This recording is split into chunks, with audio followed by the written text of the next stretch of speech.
নমস্কার বন্ধুরা, আজ আমি এই বর্ষার দিনে টিফিন বানাবো মাছের ডিমের বড়া। তো বন্ধুরা আপনারা দেখতে থাকুন আমি কিভাবে মাছের ডিমের বড়া বানাই। তো চলুন বন্ধুরা, দেরি না করে এখন আমার ভিডিওটা শুরু করা যাক। পেঁয়াজ কুচি, কাঁচা লঙ্কা দিয়ে দিচ্ছি রসুন বাটা, দিয়ে দিচ্ছি আদা বাটা, দিচ্ছি একটি মুরগির ডিম, দিচ্ছি স্বাদ মতো নুন, কালারের জন্য দিয়ে দিচ্ছি হলুদের গুঁড়ো, ডিমটা স্বাদ বাড়ানোর জন্য দিয়ে দিচ্ছি কিছু ধনেপাতা। এই ধনেপাতা জানেন এই সিজনে কিন্তু এই ধনেপাতাই পাওয়া যায়, এটা কিন্তু অপশনাল, এটা দিলেও হবে না দিলেও হবে। দিয়ে দিচ্ছি 2 চামচ বেসন, এটা কিন্তু বাইন্ডিংয়ের জন্য দিয়ে দিচ্ছি কর্নফ্লাওয়ার। তো কর্নফ্লাওয়ারটা দিলে ডিমটা একটু খেতে টেস্ট হবে, মসমস করবে। আপনারা বাড়িতে যদি কর্নফ্লাওয়ার না থাকে তাহলে চালের গুঁড়ো দিলেই চলবে। সবশেষে দিয়ে দিচ্ছি কাশ্মীরি লঙ্কার গুঁড়ো। তো সব উপকরণগুলো আমার দেওয়া হয়ে গেছে, এখন আমি মেখে নিচ্ছি। ডিমের সাথে সবগুলো উপকরণ মাখানো আমার কমপ্লিট হয়ে গেছে। একটু ওভেনে প্যান বসিয়ে নিয়েছি, প্যানের মধ্যে পরিমাণ মতো তেল দিয়ে দিচ্ছি। ডিমগুলি সাদা তেল দিয়ে ভাজবো, তার জন্য সাদা তেল দিয়ে দিয়েছি। তেলটা গরম হয়ে গেছে ডিমগুলি ভাজার জন্য, তো আমি এক এক করে বড়াগুলি দিয়ে দিচ্ছি। ওভেনটাকে লো হিটে রেখেছি। বড়ার সাইজটা আপনারা আপনাদের মতন দিয়ে দেবেন। তো আমি একটু বড় বড় ডিমের বড়া করি, তার জন্য একটু সাইজে অল্প বড় করে দিচ্ছি।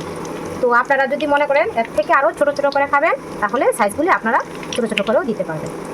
তো এখন আমি বড়াগুলিকে এক এক করে উল্টিয়ে দেব। আর ওভেনটাও কিন্তু আমি লো হিটে রেখেছি। ভাজা হয়ে গেছে আর লাল লালও হয়ে গেছে। এখন আমি আলাদা একটি পাত্রে নামিয়ে নিচ্ছি। তো বন্ধুরা, মাছের ডিমের বড়া ভাজা কমপ্লিট হয়ে গেল। এখানে টমেটো সস দিয়েছি, গরম গরম বড়া আর গরম গরম চা। তো বুঝতেই পারছেন বর্ষাকালের টিফিন, সকালে সন্ধ্যার টিফিন দারুণ হবে। তো এখন আমার বড়াও কমপ্লিট হয়ে গেল, এখন চাটা করে নিচ্ছি। এখন আমি চাটা নামিয়ে নিচ্ছি। 2 কাপ চা নিয়েছি। ছেলে মেয়েরা চা খায় না, তারা ওরা বড়া খেয়ে নেবে। আর দেখুন দুধের চা, আমি দুধের চা খাই না, তারপর আজ খাচ্ছি, কেননা বৃষ্টির দিন। আর এদিকে হলো আমার বাড়ির গায়ের দুধের চা। তো নাও, খেয়ে নাও বড়া দিয়ে আর দুধের চা। কেমন হয়েছে জানাবে কিন্তু। কিসের বড়া? এগুলো মাছের ডিম। আচ্ছা আচ্ছা। ও মাছের ডিম দিয়ে বড়া করেছি। সন্ধ্যা, এদিকে আর এদিকে হলো বৃষ্টি, প্রচন্ড বৃষ্টি হচ্ছে। তো ঘরে কি টিফিন বানাবো, দেখলাম ডিম আছে, তো মাছের ডিম দিয়ে আর দুধের চা দিয়ে খেয়ে নাও। প্রতিদিন তো লিকার চা খাও, তো আজ বর্ষার দিন তো দুধের চা করলাম, গায়ের দুধের চা।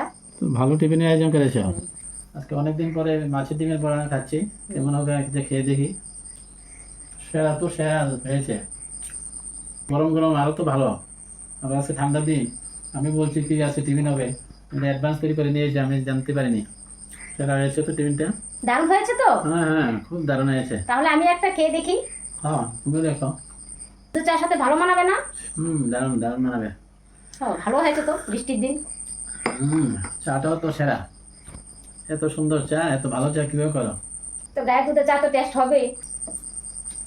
তো বন্ধুরা, আমার এই সন্ধ্যা টিফিনটা আপনাদের কাছে কেমন লাগলো তা কিন্তু অবশ্যই কমেন্টের মাধ্যমে জানাবেন, জানালে আমি কিন্তু খুব খুশি হব। আপনারা সবাই ভালো থাকবেন, সুস্থ থাকবেন। আবার দেখা হচ্ছে নেক্সট ভিডিওতে, ততক্ষণের জন্য টাটা।